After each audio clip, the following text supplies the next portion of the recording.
अस्सलाम वालेकुम guys, welcome to my YouTube channel. उम्मीद है आप सब खैरियत से होंगे और मिड टर्म के पेपर्स की तैयारी कर रहे होंगे। ठीक है, आज की इस वीडियो में मैं आपको यही बताऊंगी कि आपने मिड टर्म की तैयारी कैसे करनी है। जैसा कि आप जानते हैं कि आपका जो मिड टर्म का पेपर होगा उसमें आपका जो मिड टर्म का सिलेबस है वो कितना है, लेक्चर 1 to 18। ठीक है, लेक्चर 1 to 18। पहले क्या होता था कि इसका जो मिड टर्म का सिलेबस होता था CS 302 का 1 to 22 लेक्चर होते थे, लेकिन इस दफ़ा जो है वो मिड टर्म में लेक्चर 1 से लेक्चर 18 तक है।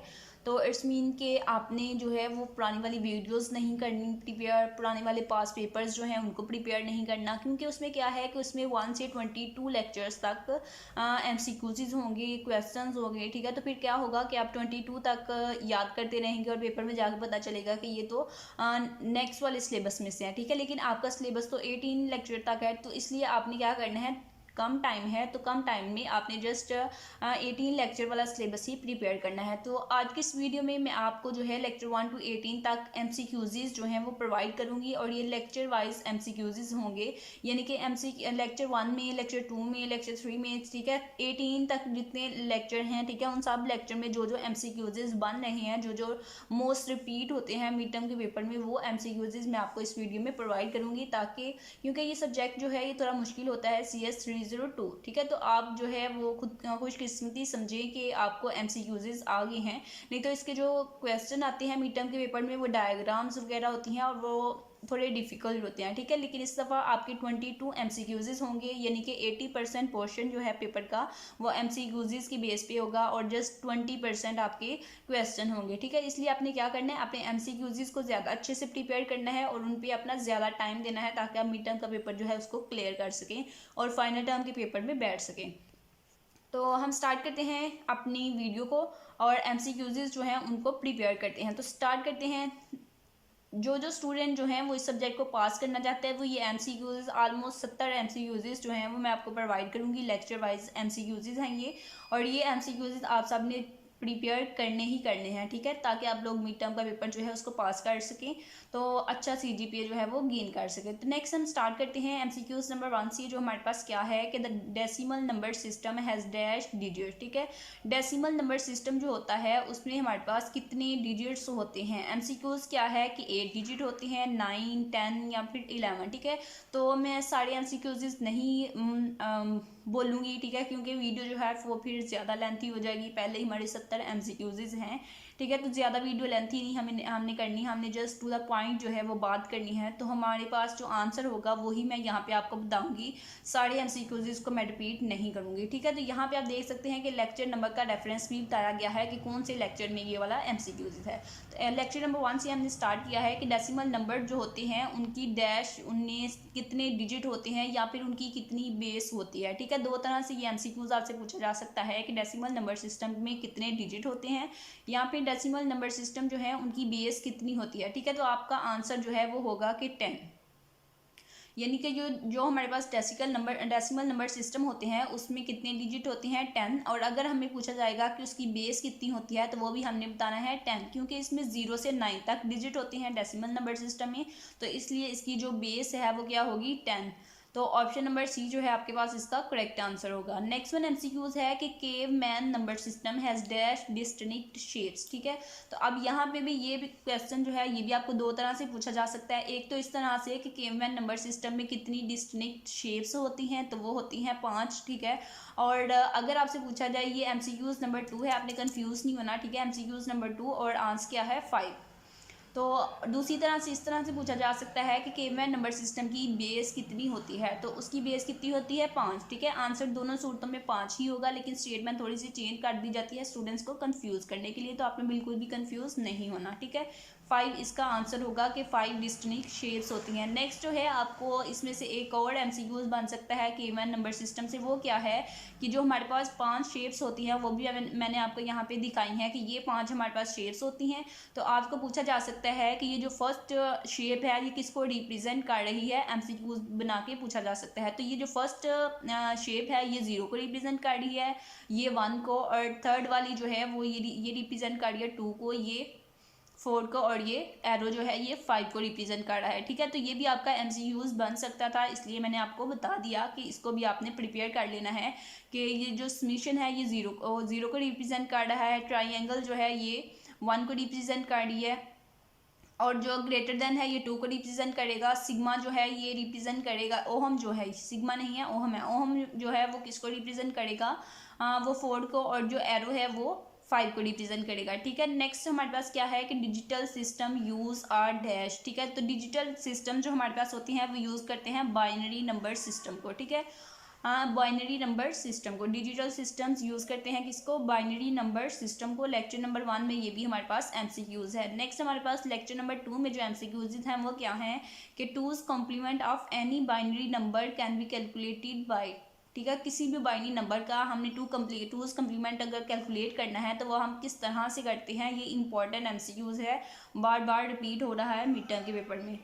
क्या है कि अगर हम किसी बाइनरी नंबर का 2's कॉम्प्लीमेंट फाइंड करना चाहते हैं तो हम उसको इस तरह से कर सकते हैं कि जो भी हमारे पास नंबर है पहले हम उसमें ऐड करेंगे 1, ठीक है। बाइनरी नंबर में पहले हम 1 ऐड करेंगे और फिर हम क्या करेंगे कि उसका 1's कम्प्लीमेंट ले लेंगे। और 1's कम्प्लीमेंट हम किस तरह से लेते हैं, 1's कम्प्लीमेंट में जो हमारे पास वैल्यूज़ होती हैं उनको अगर वैल्यूज़ 1 में हैं तो 1 को 0 में, और जो 0 है उसको 1 में चेंज कर लेंगे, तो वो हमारे पास आ जाएगा 1's कम्प्लीमेंट, ठीक है। तो ये आपके पास आंसर होगा कि अगर हमें 2's कॉम्प्लीमेंट बाइनरी नंबर का फाइंड करना है तो हम बाइनरी नंबर में सबसे पहले ऐड करेंगे 1, और फिर जो आंसर आएगा उसका हम ले लेंगे 1's कॉम्प्लीमेंट, यानी कि 0 को 1 में चेंज कर देंगे और 1 को 0 में। होपफुली कॉन्सेप्ट जो है वो आपको समझ आ गया होगा। नेक्स्ट वन क्या है कि sum of weights method is used dash, ठीक है। सम ऑफ वेट मेथड जो है वो यूज़ करता है डैश को। तो सम ऑफ वेट मेथड हम यूज़ करते हैं किसके लिए, to convert from one number system to another, ठीक है। यानी कि अगर हमारे पास बाइनरी नंबर है तो उसको हम डेसिमल में चेंज करना चाहते हैं, या फिर हमारे पास कंकेव नंबर है उसको हम बाइनरी में चेंज करना चाहते हैं, तो तब हम क्या यूज़ करते हैं, सम ऑफ वेट्स मेथड। तो यहाँ पे आप क्या कहेंगे कि सम ऑफ वेट मेथड जो है उसको हम यूज़ करते हैं एक नंबर सिस्टम से दूसरे नंबर सिस्टम में कन्वर्ट करने के लिए। नेक्स्ट क्या है, the complement of a variable is always, ठीक है। वेरिएबल का कॉम्प्लीमेंट जो है वो ऑलवेज क्या होगा, उसका इन्वर्स होगा। यानी कि अगर वेरिएबल जो है उसकी वैल्यू 1 है तो उसका कॉम्प्लीमेंट लेंगे तो वो 0 हो जाएगा, ठीक है। और अगर किसी वेरिएबल की वैल्यू 1 है 0 है, ठीक है, तो उसका हम कॉम्प्लीमेंट लेंगे तो वो 0 जो है वो 1 में कन्वर्ट हो जाएगा, यानी कि उसका उलट हो जाएगा। तो यहाँ पे हम क्या लिखेंगे कि inverse of variables, complement of variable is always inverse of variables. Important MCQs है ये भी। नेक्स्ट वन है कि डिफरेंस ऑफ 1 1 1 0 0 1 इक्वल्स, ठीक है। तो ये हमारे पास क्या है कि हमने ये हमारे पास एक बाइनरी नंबर है 1 1 1 और 0 0 1, इन दोनों बाइनरी नंबर्स का हमने डिफरेंस फाइंड करना है, यानी कि हमने इन दोनों को माइनस करना है। तो डिफरेंस हम किस तरह से फाइंड करते हैं, इसका मेथड आपको आना चाहिए, क्योंकि यहाँ पे वैल्यू जो है वो चेंज भी हो सकती है, लेकिन मेथड जो है अगर वो आपको आता होगा तो आप डिफरेंस कर सकेंगे दो वैल्यूज़ को, ठीक है। तो किस तरह से हम डिफरेंस करेंगे कि यहाँ से 1 जो है 1 और 1, ठीक है, राइट साइड से हमने दोनों डिजिट को स्टार्ट करना है। 1 में से 1 माइनस होगा तो 0 आएगा, ठीक है, और 1 से 0 जाएगा तो 1, और फिर 1 से हम 0 निकालेंगे तो 1, ठीक है। तो हमारे पास आंसर क्या आएगा 1 1 0। MCQs नंबर 4 हमारे पास इसका करेक्ट होगा, ठीक है। नेक्स्ट वन MCQs है कि the unsigned binary representation can only represent positive binary numbers. तो क्या ये स्टेटमेंट ट्रू है या फिर फॉल्स है, ये हमने बतानी है। तो जी बिल्कुल, अनसाइंड बाइनरी रिप्रेजेंटेशन जो होती है वो ओनली रिप्रेजेंट करती है पॉजिटिव बाइनरी नंबर्स को। जैसे कि यहाँ पे एग्जांपल के तौर पर मैं आपको बताती हूँ कि यहाँ पे मैंने लिखा है क्या 3, ठीक है। तो अब ये देखिए ये एक अनसाइंड बाइनरी नंबर है, ठीक है। बाइनरी नंबर है तो हम 0 1 में बाइनरी नंबर 0 1 होता है तो हम 0 1 की ही एग्जांपल ले लेते हैं, हम यहाँ पे 1 लिख लेते हैं, ठीक है। तो हम देखते हैं कि ये जो बाइनरी नंबर 1 है ये अनसाइंड है, यानी कि इसके साथ कोई भी स्पेसिफिक सिंबल नहीं है प्लस का या फिर माइनस का। तो इट्स मीन कि ये क्या हुआ, ये अनसाइंड हुआ, इसके साथ साइन नहीं है, ना प्लस का है ना माइनस का है, ठीक है। तो ये अनसाइंड बाइनरी नंबर है। तो ये किसको रिप्रेजेंट करेगा, जब आप 1 को देखेंगे तो आप क्या कहेंगे कि ये 1 क्या है, +1 है, ठीक है, माइनस तो नहीं कहेंगे। तो यही कहा गया है कि जो अनसाइंड बाइनरी रिप्रेजेंटेशन होती है वो रिप्रेजेंट करती है किसको, पॉजिटिव बाइनरी नंबर्स को। यानी कि 1 है तो हमें पता है कि ये क्या है, ये +1 ही है, पॉजिटिव है, ठीक है। तो ये स्टेटमेंट जो है ये ट्रू है। नेक्स्ट क्या है कि which of the following rules states that if one input of an AND gate is always one the output is equal to the other input. ठीक है, तो यहाँ पे हमारे पास कुछ रूल्स हैं आपके लेक्चर नंबर 2 में, तो उसके अकॉर्डिंग हमें पूछा गया है कि कौन सा रूल जो है वो बता रहा है कि अगर एक इनपुट ऑफ एंड गेट की एक इनपुट 1 होगी तो आउटपुट की जो इनपुट होगी आउटपुट जो है वो इक्वल होगी दूसरी इनपुट के। ठीक है, तो वो हमारे पास किस में होगा, वो हमारे पास होता है A dot A equal to A. ठीक है, या A dot A equal to A, ये हमारे पास किस में होता है, ये हमारे पास होता है उसमें एंड गेट में। ठीक है, तो ये आपके पास इसका करेक्ट आंसर होगा। नेक्स्ट वन क्या है कि which of the number is not representative of hexadecimal system. ठीक है, तो कौन सा नंबर जो है वो हेक्साडेसिमल की रिप्रेजेंटेशन नहीं है। ठीक है, तो हेक्साडेसिमल की जो रिप्रेजेंटेशन नहीं है हमारे पास वो होगी ये वाला। ठीक है, एज, DEF एज, क्योंकि हेक्साडेसिमल में हमारे पास कितने नंबर्स होते हैं कि हेक्साडेसिमल की बेस कितनी होती है, ये आपने याद रखना है। हेक्साडेसिमल की बेस 16 होती है। ठीक है, अगर आपको बेस पूछा जाए तो वो होती है 16, और इसमें नंबर्स कितने होते हैं, नंबर्स इसमें 0 से 15। ठीक है, तो 0 से 15 हमारे पास जो 10, 11, 12, 13 उसको हम किससे रिप्रेजेंट करते हैं, हेक्साडेसिमल में ABCDEF से। ठीक है, तो यहाँ पे ये देखें, यहाँ पे एज भी है, लेकिन एज हमारे पास हेक्साडेसिमल में नहीं होता है। हेक्साडेसिमल में हमारे पास जो नंबर्स होते हैं वो F तक होते हैं, F तक। ठीक है, तो इसलिए हमारे पास ये जो है ये हेक्साडेसिमल की रिप्रेजेंटेशन नहीं है, तो ये आंसर हमारा करेक्ट होगा। जो नेक्स्ट वन है कि which of the following is not a valid rule for Boolean algebra. Algebra के लिए कौन सा रूल जो है वो वैलिड नहीं है, तो ये वाला जो रूल है A equal to A prime, ये वैलिड रूल नहीं है। रूल्स जो हैं आपके हैंडआउट्स में गिवन है, वहाँ से आप देख सकते हैं कि A equal to A prime is not equal, यानी कि अगर A जो है वो 0 है तो इक्वल टू अगर A प्राइम यानी कि उसका इन्वर्स करना कि 0, A की वैल्यू 0 है तो उसको 1 कर दें, तो 0 इक्वल 1 इज़ नॉट, ये वैलिड रूल नहीं है। ठीक है, 0 जो है वो 1 के इक्वल नहीं होता, तो ये मीन कि हमारे पास ऑप्शन नंबर A जो है इसका करेक्ट आंसर होगा। नेक्स्ट वन है कि in the binary number 10011 the weight of most significant digit is. ठीक है, तो हमने बताना है मोस्ट सिग्निफिकेंट डिजिट जो है उसका वेट बताना है कितना है, तो उसका वेट कितना होगा 2 की पावर 4, 2 की पावर 4 जो है उसका वेट होगा। नेक्स्ट वन क्या है कि 2's कम्प्लीमेंट ऑफ 5 इज। 5 का हमने 2's कम्प्लीमेंट फाइंड करना है, तो किस तरह से फाइंड करेंगे, उसी मेथड से हमारे पास सबसे पहले हम देखेंगे कि हमारे पास 5 का बाइनरी नंबर क्या है। बाइनरी नंबर उसका राइट करके फिर हम उसमें 1 ऐड करेंगे।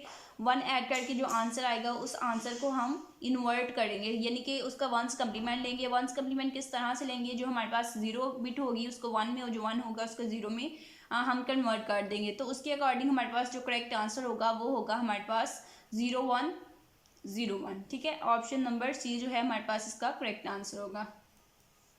नेक्स्ट वन है कि 2's complement of hexadecimal number. ठीक है, तो ये जो 2's कम्प्लीमेंट फाइंड करना है ये तमाम स्टूडेंट्स को आना चाहिए, ये इंपॉर्टेंट MCQs होगा आपके मिड टर्म के पेपर में। ठीक है, तो ये आपके पास एक हेक्साडेसिमल नंबर है B708। ठीक है, तो इसको जस्ट ऑफ सबसे पहले आपने क्या करना है कि आपने यहाँ पे B की वैल्यू लिखनी है 7 की। ठीक है, 7 को बाइनरी में लिखना है, B को बाइनरी में लिखना है 0, तो 0 ही होता है। A को बाइनरी में लिखना है। बाइनरी में लिखने के बाद आपने क्या करना है, आपने इसमें 1 ऐड करना है। ऐड करके आपने इसका 1's कम्प्लीमेंट करना है इन्वर्ट करके, तो फिर उस वैल्यू को आपने हेक्सा में अगेन कन्वर्ट कर लेना है, तो आपके पास आंसर ये आ जाएगा। ठीक है, आंसर जो है वो आप याद कर लें इसका। नेक्स्ट क्या है कि बाइनरी वैल्यू, ये जो हमारे पास नंबर है इसकी बाइनरी वैल्यू किसके इक्विवेलेंट होगी, तो ये हमने बताना है। किस तरह से हम फाइंड करेंगे, 2 है, 2 की पावर 0 होगी। ठीक है, इसकी 1, इसकी 2, 3, 4, 5, 6। ठीक है, तो 2 की पावर्स में आंसर लिख के उनको जमा करते जाना है, तो आपके पास आंसर जो है वो आ जाएगा। तो नेक्स्ट क्या है, जहाँ जहाँ पे 1 1 होगा उन वैल्यूज़ को आपने जमा करना है। ठीक है, जैसे हमारे पास होता है 2 की पावर 0 है तो उसको हम ऐड नहीं करेंगे। 2 की पावर 1, 2 की पावर 1 हमारे पास 2 की पावर 1 1 ही होता है, तो उसको 2 की पावर 1 जो है हमारे पास 2 ही होता है, 2 को ऐड करेंगे 2 की पावर 2, तो 2 की पावर 2 हमारे पास 4 इक्वल होता है, तो 4 और ये वाला 2 6 हो गए। फिर यहाँ पे इसी तरह से हम इन 1 1 वाली को ऐड कर लेंगे, इनकी कैलकुलेशन निकाल के, तो वो हमारे पास इक्विवेलेंट आ जाएगा बाइनरी नंबर के 86 के, ठीक है। देन हमारे पास क्या है कि 4 bit twos complement representation of -7 is, -7 की आपने टूज कम्प्लीमेंट निकालनी है। -7 को पहले आप लिखेंगे बाइनरी में, उसमें 1 ऐड करेंगे और फिर उसका 1 कम्प्लीमेंट फाइंड करेंगे, तो आपके पास 2 कम्प्लीमेंट आ जाएगा और ये हमारे पास क्या होगा 1001। और ये मोस्ट रिपीटेड एमसीक्यूज है मिड टर्म के पेपर में कि टूज कम्प्लीमेंट आपने फाइंड करना है किसका, -7 का, तो इसका आंसर क्या होगा 1001। Next one MCQs be most important है कि the value that exceed the specified range can not be correctly represented and are considered as, ठीक है। वो वैल्यूज जो अपनी स्पेसिफिक रेंज से एक्सीड नहीं करती, ठीक है, करेक्टली एक्सीड नहीं करती, और उनको कंसीडर किया जाता है किस तरह से, ओवरफ्लो से, ठीक है। तो उसको, ये हमारे पास एक डेफिनेशन है आपके हैंडआउट्स में, ओवरफ्लो की डेफिनेशन है, इससे डेफिनेशन को आपने याद करना है तमाम स्टूडेंट्स ने, इंपॉर्टेंट एमसीक्यूज है ये भी। Next one also very important MCQs, if we multiply, ये दो हमारे पास नंबर्स हैं कि दो फ्लोटिंग पॉइंट नंबर्स हैं, इन दोनों को अगर हम मल्टीप्लाई करें तो by first converting them in floating point representation and then multiplying them, ठीक है। ये दो नंबर्स हैं हमारे पास, सबसे पहले इनको आपने फ्लोटिंग पॉइंट नोटेशन में कन्वर्ट करना है, फिर उसको मल्टीप्लाई करना है, तो फिर आपके पास वैल्यू ऑफ मेंटीसा क्या होगी, ठीक है। तो वैल्यू ऑफ मेंटीसा जो है वो 24 होगी, और 24 के बाद जो है वो फ्लोटिंग पॉइंट नोटेशन आएगी, यानी कि पॉइंट आएगा। तो ये एमसीक्यूज जो है ये आपके पास लेक्चर नंबर 3 में गिवन है, इसको आपने याद करना है, और ये बहुत ही इंपॉर्टेंट है और रिपीटेड एमसीक्यूज है, तमाम स्टूडेंट्स ने इस एमसीक्यूज को याद कर लेना है इसका आंसर, ठीक है। एज इट इज़ ये पूछा जाएगा आपसे, तो एज इट इज़ आपने इसको याद कर लेना है। नेक्स्ट वन क्या है कि the output of expression F equal है ए जमा बी जमा C will be logic dash, ठीक है। When A equal to 0, B equal to 1, C equal to 1, the symbol plus here represent OR gate, ठीक है। तो और गेट जो है वो इन दोनों को क्या कर रहा है, यहाँ पे अप्लाई हो रहा है और गेट जो इनको जमा करेगा, ठीक है। तो और गेट में हमारे पास क्या होता है कि जब एक भी इनपुट जो है वो 1 हो जाएगी तो आंसर 1 आ जाएगा, ठीक है। लेकिन यहाँ पे अनडिफाइंड आएगा, क्यों, ठीक है। और गेट 0 1 1 इसकी वैल्यूज हैं, तो आंसर हमारे पास जो आएगा वो अनडिफाइंड आएगा, ठीक है। इसको आपने याद कर लेना है, इंपॉर्टेंट एमसीक्यूज है ये भी। नेक्स्ट वन एमसीक्यूज भी इंपॉर्टेंट है कि in ANSI IEEE standard 754 mantissa is represented by 23 bits. MCQs number 3 इसका करेक्ट आंसर होगा कि 23 बिट्स, और एज इट इज़ आपसे पूछा जाएगा, इसको भी आपने याद करना है, इंपॉर्टेंट है, लेक्चर नंबर 3 में गिवन है, ठीक है। तो यहाँ पे ये देखें कि जैसा हमने आगे पहले देखा है फ्लोटिंग पॉइंट नोटेशन का, उसी के रिलेटेड हमारे पास एक और एमसीक्यूज है, क्योंकि ये इंपॉर्टेंट है तो इससे 2 एमसीक्यूज बन रहे थे। वहाँ पे जो हमने किया था बाकी सारे स्टेटमेंट सेम है, वहाँ पे हमने जो कैलकुलेट किया था वो क्या था, वैल्यू ऑफ मेंटीसा, लेकिन यहाँ पे जो है यहाँ पे पूछा जा रहा है वैल्यू ऑफ एक्सपोनेंट, ठीक है। तो दोनों जो है वो आपने याद करनी है कि वैल्यू ऑफ मेंटीसा क्या है, और जब वैल्यू ऑफ एक्सपोनेंट पूछा जाएगा तब करेक्ट आंसर क्या होगा, ठीक है। तो यहाँ पे जब वैल्यू ऑफ एक्सपोनेंट पूछा जाएगा तो तब आंसर जो है वो इसका 2 होगा, ठीक है। 2 जो है वो करेक्ट आंसर होगा इसका, कि वैल्यू ऑफ एक्सपोनेंट 2 है, ठीक है। दोनों एमसीक्यूज को आपने याद करना है और इनका जो डिफरेंस है वो भी याद रखना है। नेक्स्ट वन क्या है कि BCD code is a dash binary code. तो BCD कोड जो है वो एक 4 बिट बाइनरी कोड है, ये आपने याद रखना है कि BCD कोड जो है binary coded decimal BCD code जो है उसको वो कितने बिट है, वो 4 बिट डेसिमल बाइनरी कोड है, तो आप तमाम स्टूडेंट्स ने याद कर लें। नेक्स्ट वन क्या है कि grey code is not a positional code, क्या ये स्टेटमेंट ट्रू है या फिर फॉल्स, तो ये भी इंपॉर्टेंट है, रिपीटेड है। तो ग्रीक कोड जो है वो वाकई एक पोजिशनल कोड नहीं होता, इट्स मीन कि ये स्टेटमेंट जो है ये करेक्ट है और लेक्चर नंबर 4 में आपके पास गिवन है। नेक्स्ट वन है कि ASCII स्टैंड्स फॉर, ठीक है। तो ASCII जो है उसका फुल नेम, ASCII जो एक शॉर्टकट नेम है, तो पूछा गया है कि इसका आपने फुल नेम बताना है, तो इसका फुल नेम हमारे पास क्या होता है, American standard code for information entertain. ये एमसीक्यूज भी बहुत इंपॉर्टेंट है, ASCII स्टैंड्स फॉर, ठीक है। तो ASCII का फुल नेम आप तमाम स्टूडेंट्स को आना चाहिए कि ASCII stands for American standard code for information interchange, ठीक है। तो थोड़ा लेंथी नेम है लेकिन इम्पॉर्टेंट है, ये तमाम स्टूडेंट्स ने याद कर लेना है। नेक्स्ट वन क्या है कि an eight bit code extended ASCII code gives dash unique codes. ये भी बहुत रिपीट होता है मिड टर्म के पेपर में कि 8-बिट जो एक होता है आपके पास ASCII कोड और एक होता है 8-बिट एक्सटेंडेड, ठीक है। तो दोनों का डिफरेंस आपने याद रखना है। जब आपसे पूछा जाएगा कि 8-बिट कोड एक्सटेंडेड, जब उसमें एक्सटेंडेड का वर्ड यूज़ किया जाएगा तो तब उसकी कोड जो है वो कितने यूनिक कोड्स गिव करेगा, वो करेगा 256, ठीक है, 256। जब एक्सटेंडेड ASCII होगा तब कोड वैल्यूज़ कितनी होगी, 256, ये आपने याद रखना है। और अगर आपके पास ASCII code just ASCII code होगा और 7-बिट होगा तो वो कितनी वैल्यूज़ को रिप्रेजेंट करेगा, 127 को, ठीक है। दोनों MCQs में थोड़ा सा डिफरेंस है, इन दोनों को याद करना है और दोनों इंपॉर्टेंट है। क्या है कि अगर एक्सटेंडेड ASCII कोड होगा तो वो 8-बिट होगा और उसमें 256 वैल्यूज़ होंगी, और अगर ASCII कोड होगा तो वो 7-बिट होगा और उसमें यूनिक वैल्यूज़ कितनी होंगी, 127, ठीक है। इंपॉर्टेंट है दोनों। नेक्स्ट वन क्या है कि the decimal 8 is represented as dash using Gray code, ठीक है। तो जो डेसिमल 8 होता है उसको ग्रे कोड में किससे रिप्रेजेंट किया जाता है, तो उसकी वैल्यू हमारे पास यहाँ पे गिवन है। 8 को हम रिप्रेजेंट करते हैं 1100। इंपॉर्टेंट MCQs है ये भी। नेक्स्ट वन क्या है कि BCD2 7 segment decoder has dash.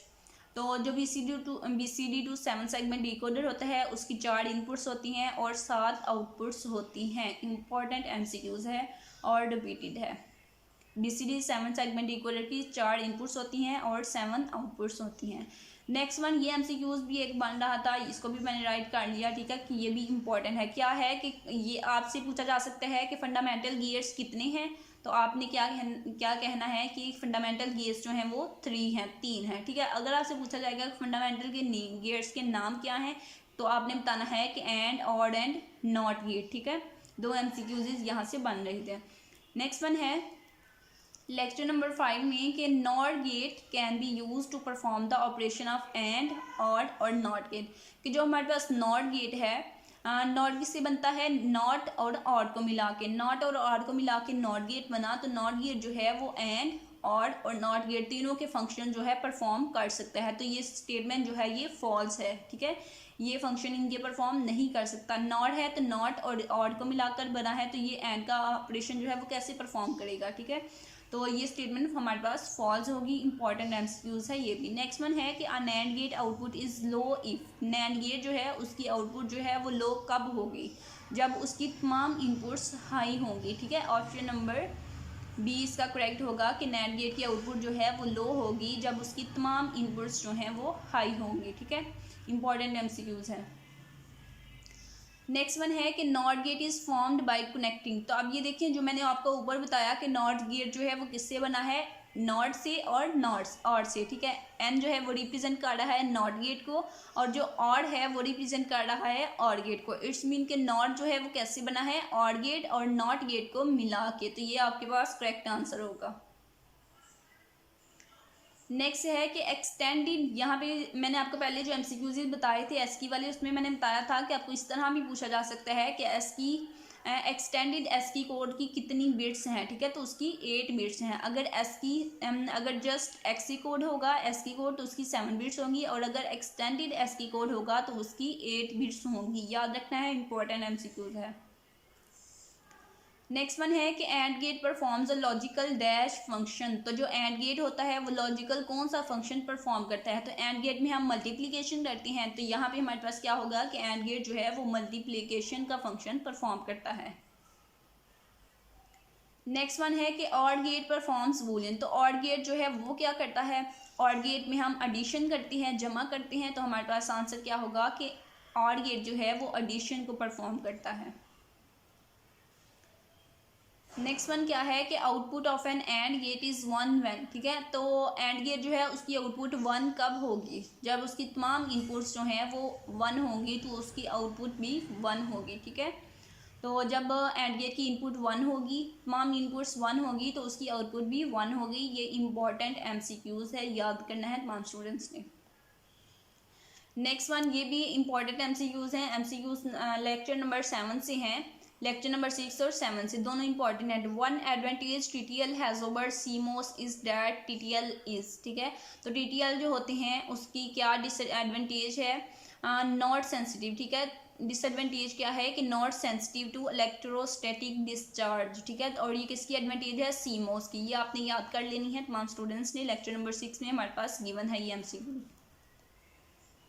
Next one क्या है कि generally the power dissipation of dash devices remains constant throughout their operation, ठीक है, तो ये भी आपके पास बहुत ही इंपॉर्टेंट MCQs है और रिपीटेड है। तो इसका आंसर क्या होगा, TTL, ठीक है, generally the power dissipation of TTL devices remains constant throughout their operation. Next one है कि fan out is specified in terms of, तो यहाँ पे यूनिट लोड जो है वो हमारे पास इसका करेक्ट होगा कि fan out is specified in terms of unit loads. Next one MCQs है कि विच वन इज ट्रू, ठीक है, तो ये भी इंपॉर्टेंट है, विच वन इज ट्रू बहुत दफ़ा पूछा गया है, इवन कि ये मेरे पेपर में भी आया था जब मेरा ये सब्जेक्ट हुआ करता था, ठीक है, तो तब भी मेरे पास की MCQs पूछा गया था। तो इंपॉर्टेंट MCQs है क्या है कि power consumption of TTL is higher than CMOS, ये स्टेटमेंट जो है ये करेक्ट है कि CMOS की जो पावर कंज्यूमशन होती है वो लोअर होती है और TTL की पावर कंज्यूमशन जो है वो CMOS की निस्बत हायर होती है, ये स्टेटमेंट हमारे पास करेक्ट है और ऑप्शन नंबर A जो है वो करेक्ट है। अब आप कहेंगे कि मैम तो सब MCQs इसको कह रही हैं कि ये बहुत इंपॉर्टेंट है, बहुत इंपॉर्टेंट, लेकिन मैंने आपको ये बात जो है ये स्टार्टिंग में बताई थी कि वो MCQs मैं आपको बता रही हूँ, वो दिखा रही हूँ, प्रिपेयर करने के लिए दे रही हूँ, जो कि मोस्ट रिपीटेड है, बार बार पेपर में पूछे जा रहे हैं, वो MCQs मैं आपके साथ शेयर कर रही हूँ, ठीक है, इसलिए तमाम MCQs जो हैं वो इम्पॉर्टेंट हैं, तो इन तमाम को ही आपने करना है। नेक्स्ट वन क्या है कि CMOS 3.3V CMOS series is characterized by dash and dash as compared to 5V CMOS series, तो ये भी इंपॉर्टेंट MCQs है। तो इसका आंसर क्या होगा कि फास्ट स्विचिंग स्पीड और वेरी लो पावर डिसिपेशन, ठीक है, तो आपने ये याद रखना है कि फास्ट स्विचिंग स्पीड पहले लिखा होगा और वेरी लो पावर डिसिपेशन बाद में, ठीक है, इसका सीक्वेंस जो है ये याद रखना है कि पहले स्विचिंग स्पीड आएगी फास्ट और फिर low power dissipation. Option number 3 जो है आपके पास इसका करेक्ट आंसर होगा। नेक्स्ट वन है कि 8-bit parallel data can be converted into serial data by using dash multiplexer, तो मल्टीप्लेक्सर में हमारे पास क्या होता है, ज़्यादा इनपुट्स होती हैं और आउटपुट जस्ट एक ही होती है, ठीक है, तो हमारे पास 8-bit है, तो यानी कि 8-bit 8 इसमें इनपुट्स के लिए 8 होंगी और इनपुट 8 होंगी और आउटपुट जो है वो एक ही होगी, तो इसलिए हमने यहाँ पे क्या लिखा, बाय यूजिंग 8 to 1, यानी कि 8 इनपुट्स और 1 आउटपुट। नेक्स्ट वन है कि Boolean expression x equal AB जमा CD रिप्रेजेंट, तो ये जो बूलियन एक्सप्रेशन है AB जमा CD ये किसको रिप्रेजेंट कर दिया, इसमें कौन से बूलियन फंक्शंस जो हैं वो यूज़ किए गए हैं, कौन से बूलियन गेट्स यूज़ किए गए हैं। तो अब यहाँ पे ये देखें दरमियान में प्लस का साइन है, तो प्लस हम एडिशन किस में करते हैं, और गेट में, और यहाँ पे AB के दरमियान कोई सिंबल नहीं है, तो जब कोई भी सिंबल नहीं होता तो इन दोनों के दरमियान मल्टीप्लिकेशन हो रही है AB की, तो मल्टीप्लिकेशन हम एंड गेट में करते हैं। इट्स मीन कि हम क्या कर रहे हैं, हम 2 एंड गेट यूज़ कर रहे हैं, एक यहाँ पे AB के दरमियान और एक यहाँ पे CD के दरमियान, तो 2 एंड गेट हम यूज़ कर रहे हैं और एक जो है वो और गेट यूज़ कर रहे हैं, तो यहाँ पे हमारे पास करेक्ट आंसर होगा कि 2 एंड गेट और गेट जो है उसको हम यूज़ कर रहे हैं। नेक्स्ट वन क्या है, the expression dash is an example of commutative law for multiplication, ठीक है, तो कम्यूटेटिव लॉ जो मल्टीप्लिकेशन का होता है उसकी कौन सी यहाँ से एग्जांपल है, तो वो हमारे पास है option number C AB equal to BA, ठीक है, तो AB और BA के दरमियान मल्टीप्लिकेशन हो रही है और कम्यूलेटिव क्यों है, क्योंकि AB और BA जगह चेंज कर लें A और B के तो फिर भी आंसर सेम ही रहेगा, इक्वल ही रहेगा, ठीक है, तो इसलिए ये हमारे पास कम्यूलेटिव लॉ ऑफ मल्टीप्लिकेशन की एग्जांपल है, इंपॉर्टेंट MCQs है। नेक्स्ट वन है कि द बूलियन एक्सप्रेशन A जमा B ऊपर में कॉम्प्लीमेंट है प्लस C इज, तो ये जो टर्म है ये कौन सी है, ये सम टर्म है, लिटरल है, प्रोडक्ट है या कॉम्प्लीमेंट है, क्योंकि इसके दरमियान एक जमा है तो इट्स मीन कि ये सम टर्म है। नेक्स्ट वन क्या है, टू इम्प्लीमेंट द एक्सप्रेशन, ये हमारे पास एक एक्सप्रेशन है, इट टेक्स 1 और गेट एंड, ठीक है, तो इस एक्सप्रेशन में ये जो हमारे पास यहाँ पे एक्सप्रेशन है इसमें हम एक तो यूज़ कर रहे हैं एक और गेट, उसके अलावा हम इसमें क्या यूज़ कर रहे हैं वो हमने बताना है, ठीक है। तो ऑड गेट तो हमें पता चल गया कि हम प्लस यूज़ कर रहे हैं, इसलिए हम एक तो हम इसमें ऑड गेट यूज़ कर रहे हैं, और हम इसमें क्या कर रहे हैं, इसमें हम एंड गेट यूज़ कर रहे हैं 3 एंड गेट्स। क्यों, यहाँ पे ये देखें ए बी मल्टीप्लाई हो रहा है, यहाँ पे भी ए बी सी मल्टीप्लाई हो रहा है, और यहाँ पे भी ये टर्म मल्टीप्लाई हो रही है, तो इट्स मीन कि हम 3 जो है वो एंड गेट यूज़ कर रहे हैं। और फिर हम कॉम्प्लीमेंट जो है इन्वर्टर जो वो भी यूज़ कर रहे हैं, क्योंकि बार है, ए बी के ऊपर बार है, तो इट्स मीन के ये कॉम्प्लीमेंट है, और कॉम्प्लीमेंट को इन्वर्टर कहते हैं। तो हम 3 बार हैं तो 3 इन्वर्टर यूज़ कर रहे हैं। ये हमारे पास इसका करेक्ट आंसर होगा कि 3 एंड गेट्स और 3 इन्वर्टर्स। नेक्स्ट वन क्या है कि ए जमा बी डॉट ए जमा सी, ये किसके इक्वल होगा, तो ये आपके हैंडवर्ड्स में गिवन है, ए इक्वल टू बी सी के इक्वल होगा। नेक्स्ट वन है कि हमने एग्जांपल बतानी है एसओपी एक्सप्रेशन की। तो एसओपी एक्सप्रेशन आपको पता होना चाहिए, एस रिप्रेजेंट कर रहा है सम को, ओ रिप्रेजेंट कर रहा है ऑफ को, और पी रिप्रेजेंट कर रहा है प्रोडक्ट को, यानी कि सम ऑफ प्रोडक्ट एक्सप्रेशन जो है वो हमने बतानी है, यानी कि उनके दरमियान सम ऑफ प्रोडक्ट का हम सम कर रहे हों तो वो हमने उसकी एक्सप्रेशन बतानी है। तो यहाँ भी ये देख सकते हैं एमसीक्यूज नंबर 3 में, ये देखें एक टर्म ये है और एक टर्म ये है, ठीक है। तो ये दोनों टर्म्स के दरमियान प्लस का साइन है, तो यानी कि इनमें सम है, एक सम टर्म ये है और एक सम टर्म ये है, और इन दोनों का हम क्या कर रहे हैं, दरमियान में कोई सिंबल नहीं है, तो हम इनका प्रोडक्ट ले रहे हैं। तो ये हमारे पास क्या होगा, सम ऑफ प्रोडक्ट, यानी कि सम टर्म्स थी हमारे पास 2, और उन दोनों को हम क्या कर रहे हैं, हम मल्टीप्लाई कर रहे हैं, प्रोडक्ट कर रहे हैं। तो ऑप्शन नंबर सी आपके पास करेक्ट आंसर होगा। उसके बाद नेक्स्ट है कि determine the value of A B C D that make sum term, ठीक है। तो ये हमारे पास एक्सप्रेशन है कि इस एक्सप्रेशन का आंसर जो है वो 0 कब होगा, जब ए बी सी की डी की वैल्यूज़ क्या होंगी, ठीक है। तो ए बी सी डी की वैल्यूज़ ये होंगी, और ये इंपॉर्टेंट एमसीक्यूज है, एज इट इज़ आपको पेपर में पूछा जाता है, तो इस वैल्यूज़ को आपने याद कर लेना है। नेक्स्ट वन है कि the binary value of 1010 is converted to the product term. तो ये हमारे पास अगेन एक प्रोडक्ट टर्म है, तो हमने बताना है कि ये जो बाइनरी वैल्यू 1010 है उसको कन्वर्ट टू प्रोडक्ट टर्म, उसको कन्वर्ट करें इस प्रोडक्ट टर्म में, तो इसको कन्वर्ट नहीं कर सकते, ठीक है। तो आपके पास आंसर क्या आएगा इसका, फॉल्स, ठीक है, फॉल्स इसका आंसर होगा। नेक्स्ट वन क्या है कि द बूलियन एक्सप्रेशन ए जमा बी सी इक्वल्स। तो ये जो आपके पास बूलियन एक्सप्रेशन है ये आपके हैंडआउट्स में गिवन है, आपने इनको एज इट इज़ याद करना है कि बूलियन एक्सप्रेशन ए जमा बी सी इक्वल होगी किसके, ए जमा बी और ए जमा सी, ठीक है। तो लेक्चर नंबर 8 में आपके पास ये गिवन है इंपॉर्टेंट एमसीक्यूज। नेक्स्ट वन क्या है कि आपके पास एक एक्सप्रेशन गिवन है, तो हमने बताना है कि ये कौन सी एक्सप्रेशन है, ठीक है। तो ये क्या है, ये हमारे पास डिस्ट्रीब्यूशन लॉ है। अब ये देखें ए जो है, ए को ए बी से भी मल्टीप्लाई हो रहा है और सी से भी, तो हम इनको लहदा लिख लिया हमने, ए डॉट बी और जमा ए डॉट सी। तो ए जो है वो डिस्ट्रीब्यूट हो गया बी और सी के दरमियान, तो इसलिए ये हमारे पास क्या है, ये हमारे पास डिस्ट्रीब्यूशन लॉ है, और ये लॉ आपके हैंडआउट्स में गिवन है लेक्चर नंबर 8 में। इन तमाम लॉज को आपने अपने हैंडआउट से चेक कर लेना है और इनको प्रिपेयर करके तो फिर पेपर देने जाना है, ठीक है। नेक्स्ट क्या है, according to De Morgan theorem, again हमारे पास डी मॉर्गन थ्योरम है। डी मॉर्गन थ्योरम में हम क्या करते हैं कि हम यहाँ पे हमारे पास क्या था, ए जमा बी जमा सी, इनके ऊपर होल बार था, और जब हम इस पर डी मॉर्गन लॉ अप्लाई करेंगे तो उससे क्या होगा कि ए का अलहदा बार होगा, बी का अलहदा और सी का अलहदा, ठीक है। तो ये हमारे पास आंसर हो जाएगा, तीनों का अलहदा बार। नेक्स्ट वन क्या है कि ये हमारे पास अगेन एक एक्सप्रेशन है, तो ये एक्सप्रेशन जो है ये किसकी है, तो ये एसोसिएशन की है, क्योंकि पहले ये देखिए हमने यहाँ पे इक्वल की दूसरी साइड में बी और सी को ब्रैकेट में है और दूसरी साइड पे ए और बी है, ठीक है। तो ये एसोसिएशन है, जिसको मर्जी हम ब्रैकेट में इधर इन दोनों को ब्रैकेट में काट दिया, बी सी को और इधर ए बी को, ठीक है। तो इससे आंसर जो है वो चेंज नहीं होगा, तो ये हमारे पास एसोसिएटिव लॉ होगा। और लॉज जो हैं उनको आपने अपने हैंडओवर से अच्छी तरह याद करके तो फिर जाना है। लेक्चर नंबर 8 में ये लॉज गिवन है।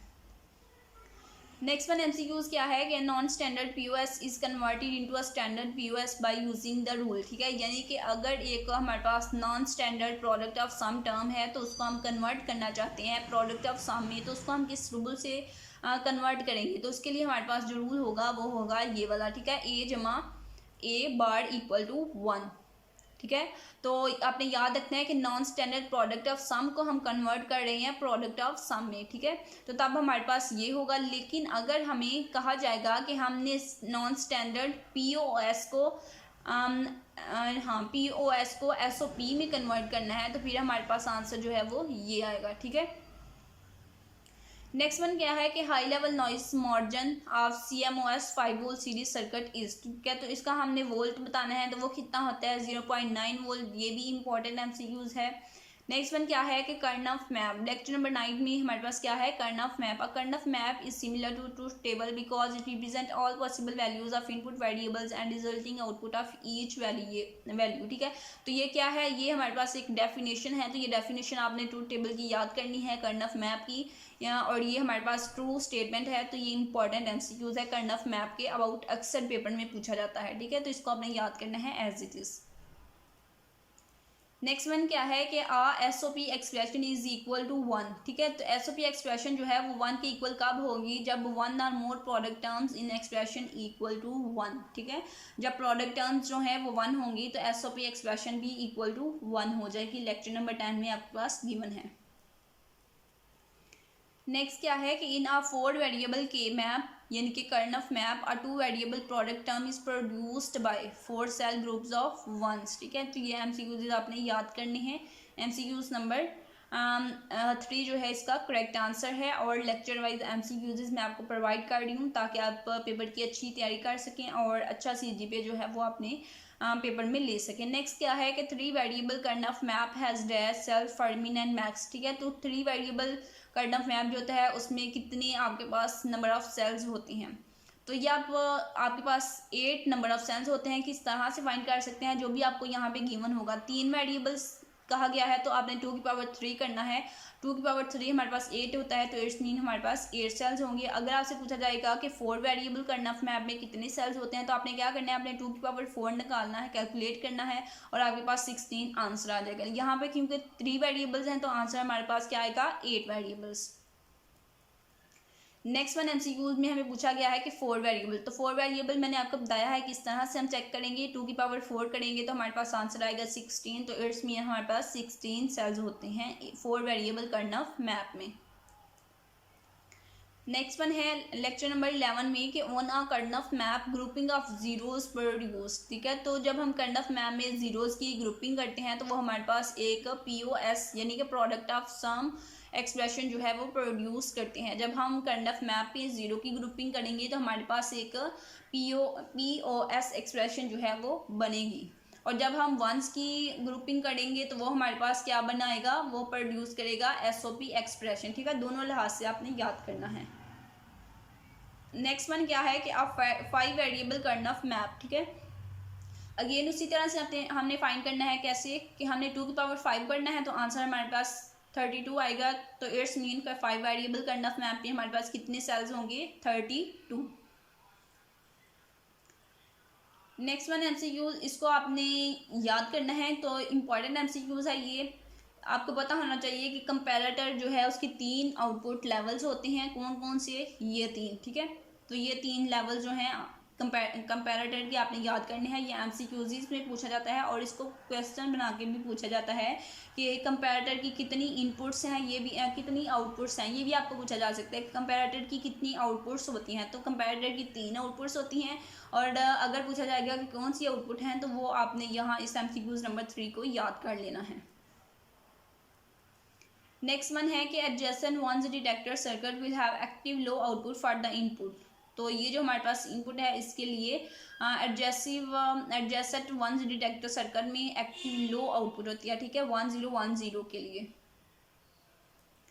नेक्स्ट वन है कि circuit having a bubble at their output are consider to have a active low output. जी बिल्कुल ये ट्रू है, क्योंकि अगर आउटपुट में सर्किट जो है हमारे पास उसकी आउटपुट में बबल होगा, ठीक है, एक छोटा सा जीरो बना होगा, तो वो हमारे पास क्या होगा, वो हमारे पास एक्टिव लो आउटपुट को रिप्रेजेंट कर रहा होगा। तो ये स्टेटमेंट ट्रू है।